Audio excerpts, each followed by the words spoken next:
Alors aujourd'hui je continue le montage du moteur pour le Sirbike que je vais bientôt présenter dans une vidéo. Je l'ai fini il y a une semaine et le moteur que j'avais monté n'était pas assez puissant à mon goût. Donc je monte un énorme moteur Malossi.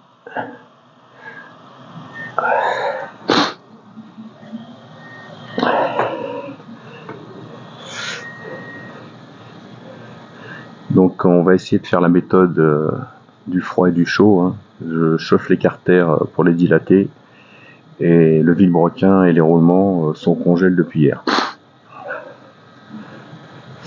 Donc normalement si tout se passe bien, ça devrait rentrer comme papa dans maman. Et si tout se passe mal, j'ai prévu des bagues en plastique pour pouvoir serrer par les écrous qu'il y a en bout des soies. Alors le temps de chauffe, je pense, faut à peu près 2 minutes. Donc je couperai, parce que sinon ça va être chiant.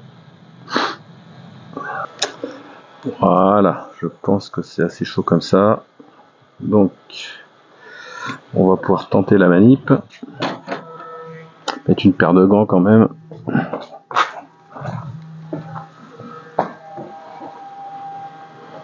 Alors avant, là mon vilebrequin qui sort du frigo. Avant, je vais huiler légèrement les roulements. Parce que je les avais dégraissés pour pouvoir les chauffer pour les monter.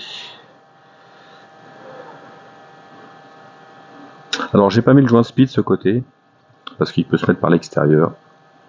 Donc autant éviter de l'abîmer. Voilà, on est pas mal.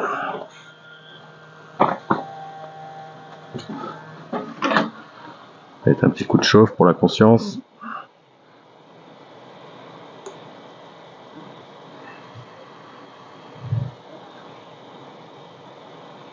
Alors j'ai choisi de commencer par ce carter là parce que c'est celui qui a les petits rebords qui permettent l'étanchéité entre les deux carters. Et ça sera plus facile pour tenir le joint quand je mettrai le deuxième carter. Ouais, sinon il n'y a pas de sens.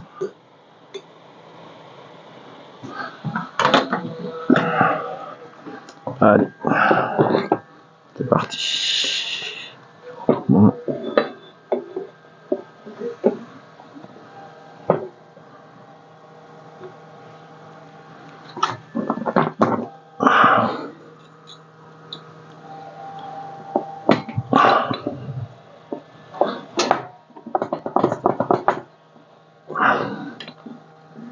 Et forcément, il rentre pas. D'accord. Donc c'est pas grave, j'avais prévu le coup.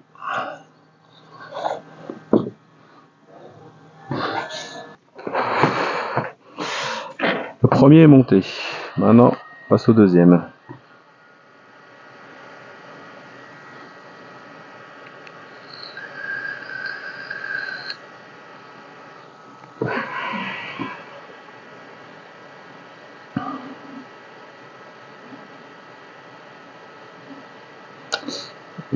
Je n'ai toujours pas mis les joints spi, mais sur celui-là, il faudra le mettre avant le montage, hein. Sinon par l'extérieur, c'est pas possible, comme celui de l'autre côté.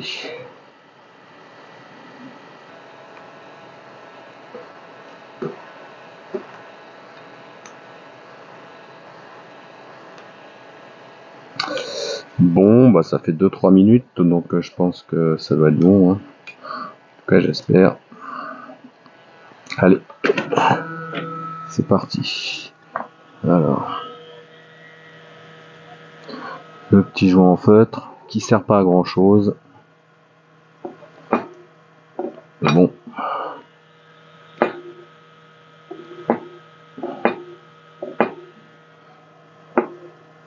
Si Peugeot l'a prévu, on va le mettre.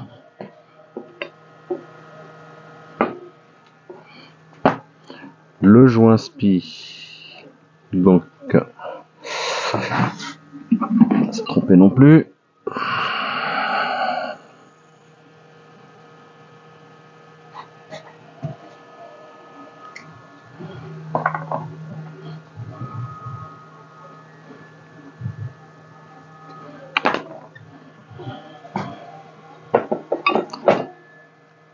Donc celui-là.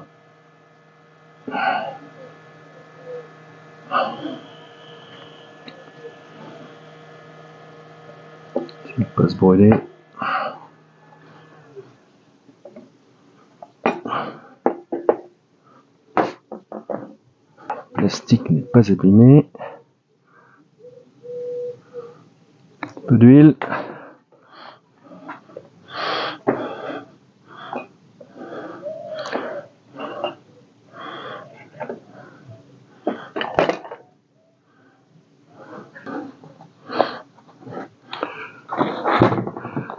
Voilà, le joint spi est posé, le petit joint feutre pour l'étanchéité est posé. On va donc commencer la partie délicate.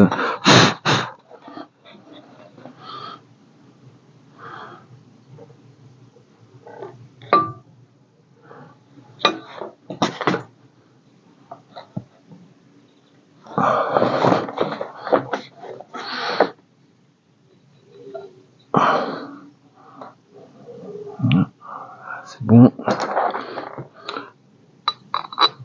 Pour être sûr que le joint est en position, je vais prépositionner les goujons. Voilà.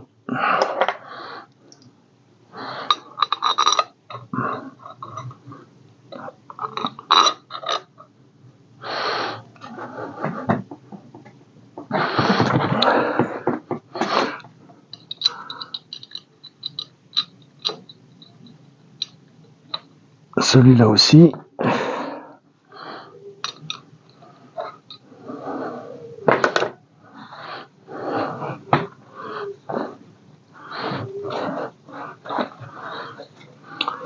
Et maintenant,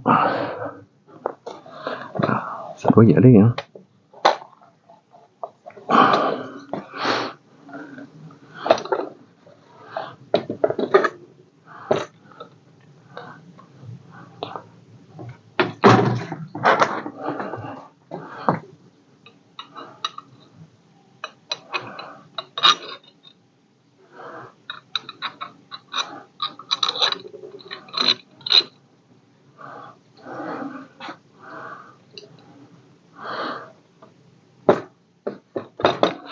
C'est encore bien chaud.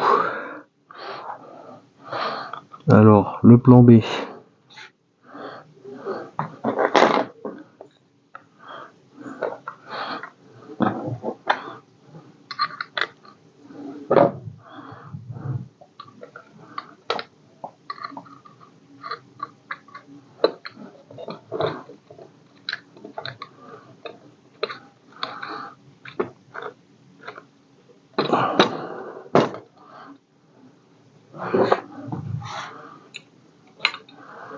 Petite 12.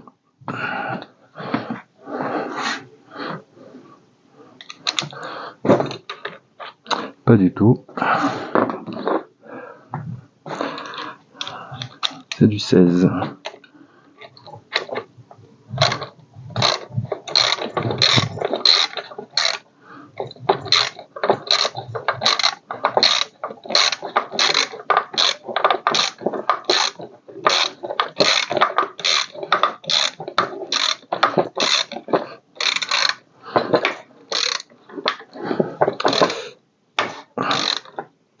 Et ça y va. Alors mon petit tube en PVC craque un peu, mais c'est ça qui craque, hein, c'est pas le carter. La bielle est en position, tous les joints sont en position. Il y a un bougeon qui n'est pas prépositionné. On va le mettre, voilà.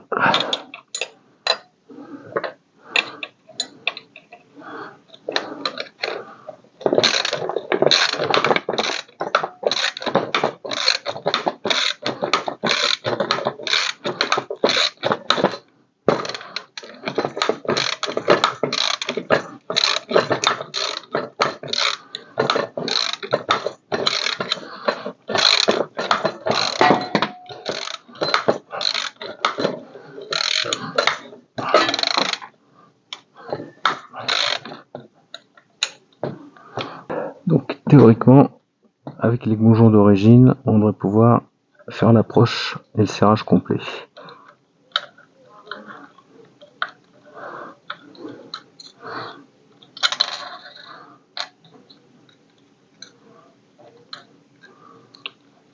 Donc c'est encore un peu chaud.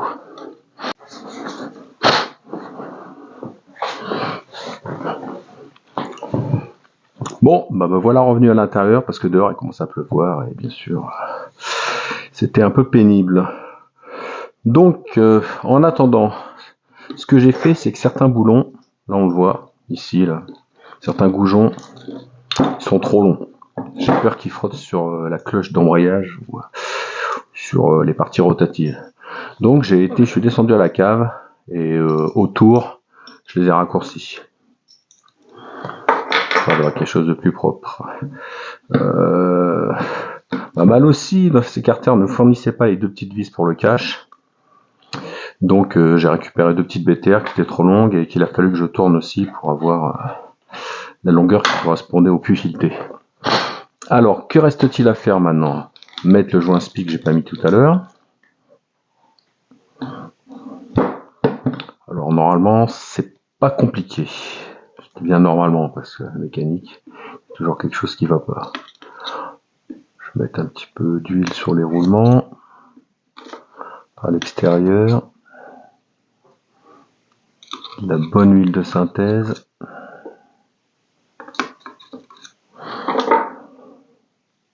Je vais huiler légèrement l'intérieur du joint SPI, histoire qu'il rentre plus facile.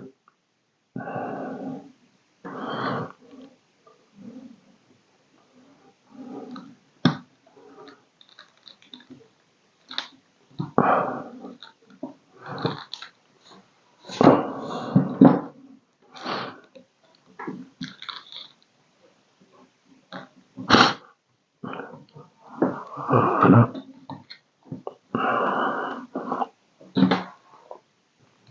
Alors fabuleux hein, ce bas moteur mal aussi. Alors un cylindre d'origine, enfin un carter d'origine, c'est ça. On voit la taille des transferts.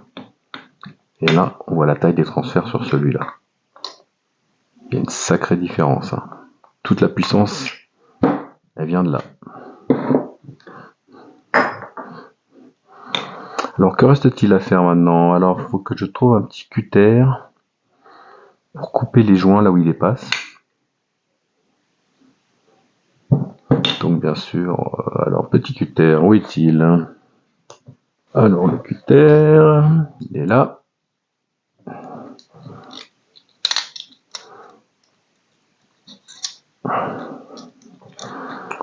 Alors ça, c'est la partie facile.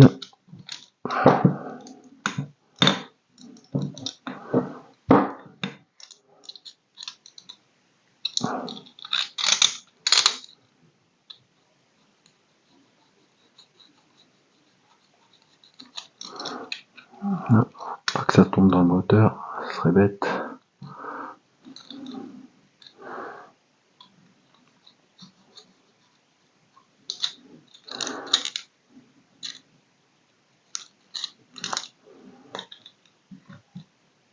Faut pas qu'il gêne l'autre joint d'embase.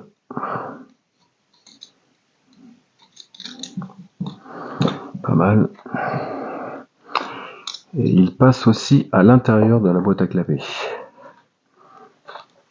Enfin, l'entrée des gaz. Donc là, c'est pareil. Hein.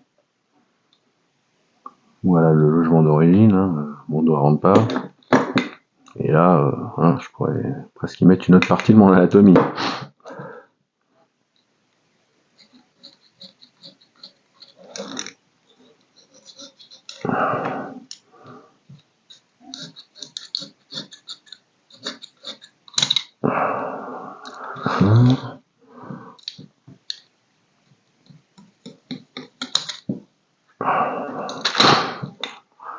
C'est propre, ça dépasse pas. Donc là, on est bon.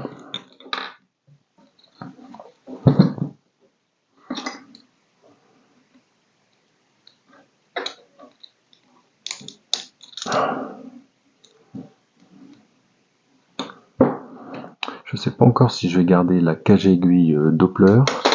C'est un vilebrequin compétition Doppler en vilebrequin renforcé avec bielle renforcée. Elle a le trou de graissage. 2 trous de graissage même, ce que n'ont pas les bielles d'origine. J'en ai pas sous la main. Tout est dehors bien sûr. Mais par contre j'avais acheté une cage à aiguille en argent qui est censée être le top de top, donc je vais peut-être mettre ça quand je vais la retrouver.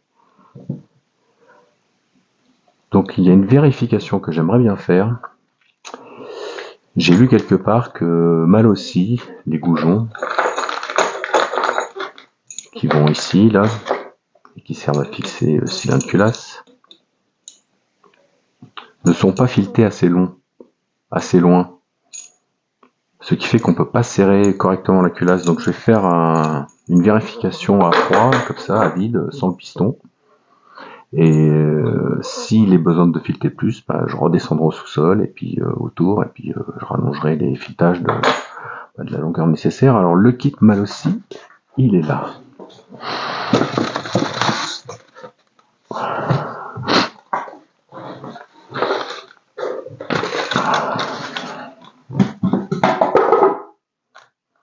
C'est un kit 50, on a lu.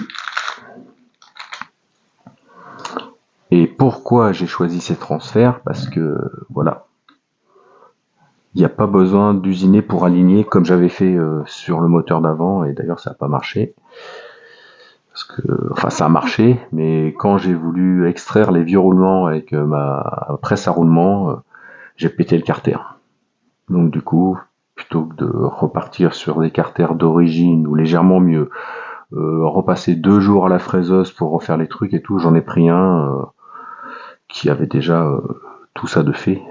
Et surtout, il a le support moteur est intégré au carter. C'est un bloc, c'est pas comme celui-là. Celui-là, le support, il se revise par-dessus, ce qui induit des vibrations. Là, c'est un bloc. Alors, le but du jeu, déjà, je vais mettre les goujons. Voilà.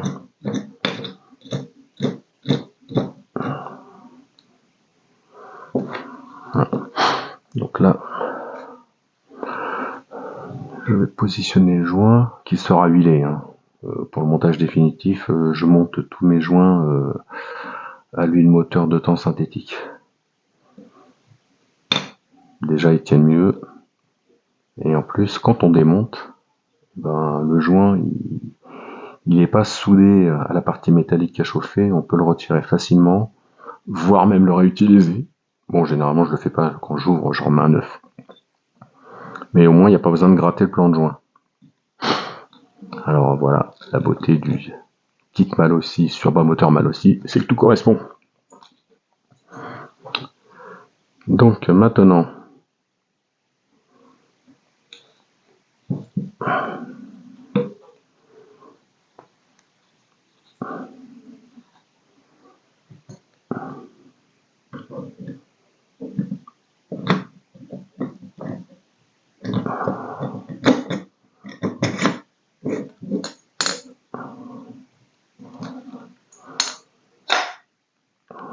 voilà. La culasse Malossi haute compression sans décompresseur. Et il me faut aussi un joint de culasse. Et les joints de culasse, bien sûr, ils sont pas là. Bon, je vais voir comme ça. Joint de culasse, il fait 5 dixièmes.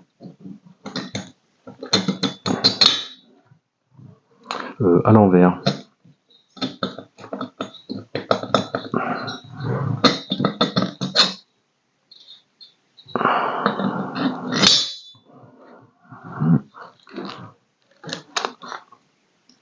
bingo. Il manque 100 mm de filetage, au minimum. Je vais essayer de rajouter un joint pour voir. Je l'ai quelque part. Alors, on demande le joint de culasse mal aussi.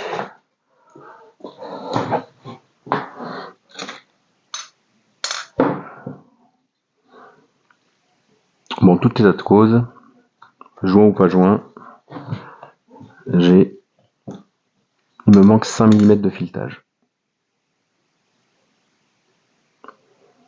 Donc je suppose que je vais faire 3 mm sur chaque extrémité. À moins que...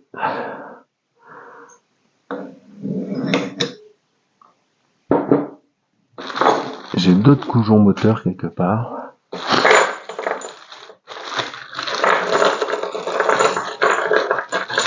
C'est les goujons moteurs Ersal. Ils sont plus filetés ceux-là. J'aurais peut-être pas besoin de bidouiller. On va voir.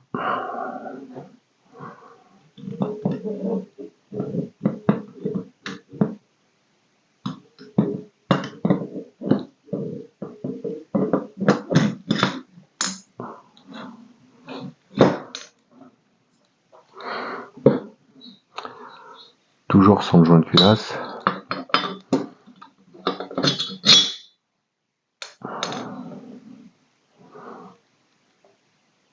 Et là on est bien. Parce qu'il y aura des rondelles. Hein. Donc je vais monter cela. Mais pour ça, il faut que j'entame des fouilles pour retrouver mon joint de culasse. Donc tout à l'heure on se reprend.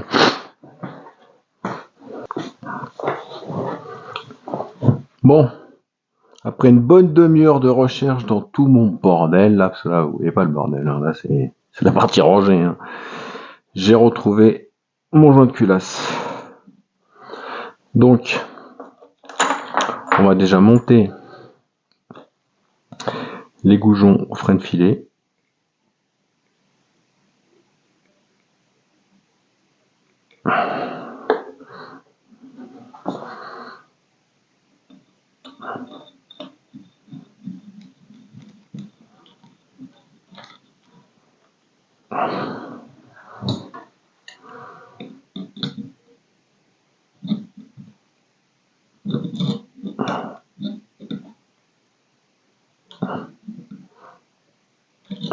Voilà. Le dernier.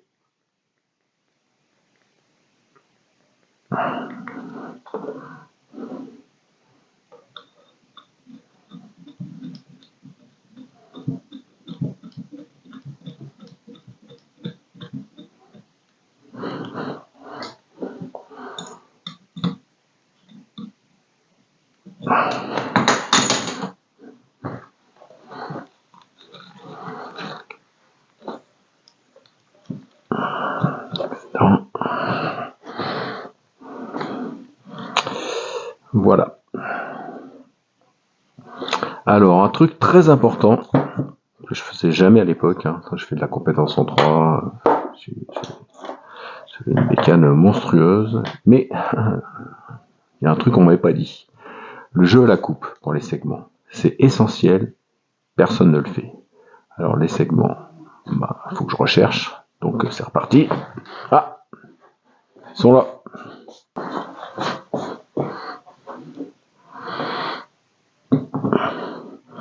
Alors pour contrôler le jeu à la coupe des segments, c'est hyper simple. On les met dans le cylindre. De l'autre côté, c'est plus facile, il y a un biseau.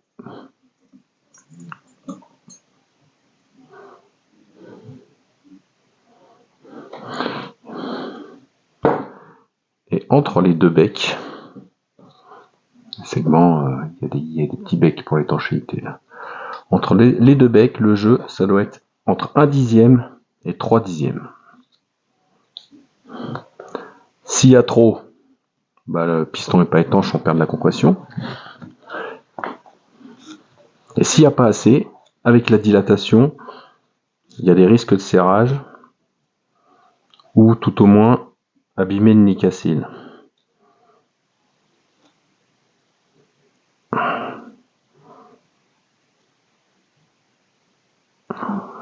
Ça c'est beaucoup trop gros. 10, si je trouvais un 20, ça serait parfait.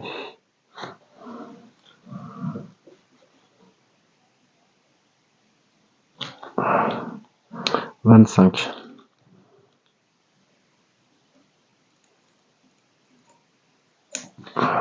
Et ben, c'est ce qu'il faut. On va faire le deuxième.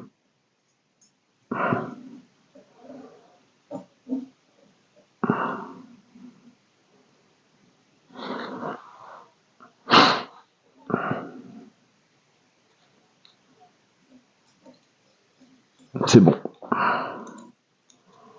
Le principal problème, c'est quand le jeu est trop fin, hein, parce que de toute façon c'est la seule chose sur laquelle on peut y remédier. On met un petit coup de Dremel, mais s'il y a trop de jeu, je vais pas rallonger le segment. Hein. Donc là, 25, ça passe gras, c'est parfait.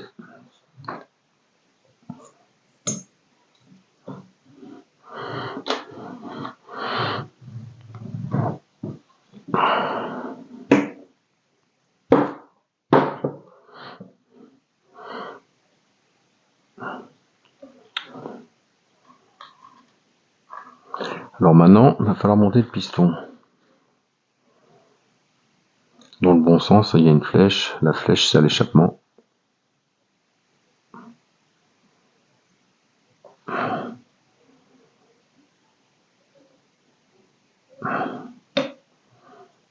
J'ai un vieux doute. On se reprend, faut que je vérifie.